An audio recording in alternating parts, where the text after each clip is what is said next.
আসসালামু আলাইকুম। আমরা দূর দেশে মাইলকে মাইল পরে ইসরায়েল আছে। ইসরায়েল ক্ষতিকর, ইসরায়েল বিশ্বের জন্য ক্ষতিকর। এটা নিয়ে আমরা চিন্তা করি। কিন্তু আমাদের বাংলাদেশে যে একদল ইসরায়েল আছে, সেই ইসরায়েল সম্পর্কে আপনাকে ধারণা দেওয়াটা খুবই দরকার। সেজন্য এই ইসরায়েল নিয়ে আমি কথা বলবো।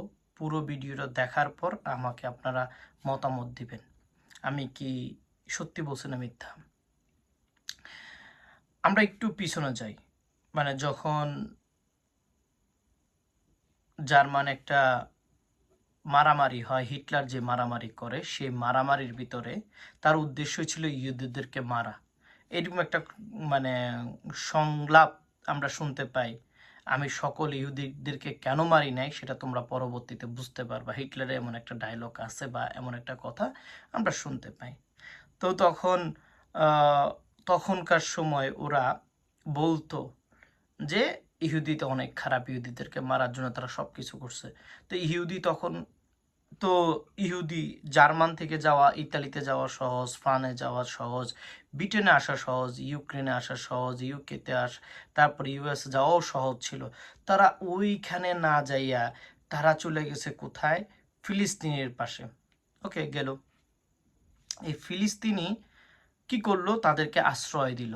আশ্রয় দিতে দিতে দিতে দিতে আজকে এই ফিলিস্তিনি নিজের বাসা থেকেই আউট হয়ে গেছে। সো এই যে গল্পটা আমি বললাম, এটা সংক্ষেপে বললাম। ঠিক আমাদের দেশে একটা দল আছে, যেই দলকে আওয়ামী লীগ ইচ্ছা মতো মারতো, ইচ্ছা মতো পিটাইছো, ইচ্ছা মতো মামলা টামলা দিছিল। একটা সময় আইছিল তো ওদেরকে নিষিদ্ধ পর্যন্ত করে দিবে। আওয়ামী লীগ বিএনপি নিষিদ্ধ হয়ে যাবে, এরকম একটা কথাও কিন্তু উঠছিল। তখন সেইখান থেকে ফিরে আসছে, তো জামাতকে করে দিছে, বিএনপিকে আর করে নাই। তো বিএনপি যখন করে নাই, বিএনপি কেন করে নাই? বিএনপি তখন কাদের কাছে আশ্রয় নিল? বিএনপি তখন ছাত্রদের আন্ডারে আশ্রয় নিল। ছাত্রদের আন্ডারে আশ্রয় নিয়ে তারা কি করলো? এই যে গত বছর, লাস্ট বছর কি করলো তারা?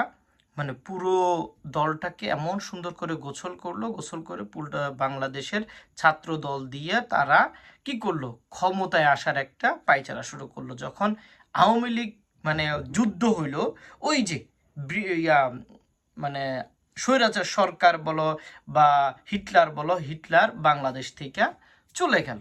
চলে যাওয়ার পরে ওই যে একটি দল ছিল, ইহুদি দল, সেই ইহুদি দল আস্তে আস্তে আস্তে করে 5 আগস্টের পরে মাথা জাগা দিছে।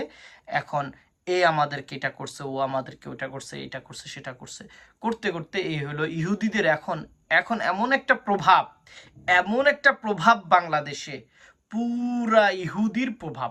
আপনারা কি বুঝতে পারছেন? খেলা ক্লিয়ার? সো এই হইল অবস্থা।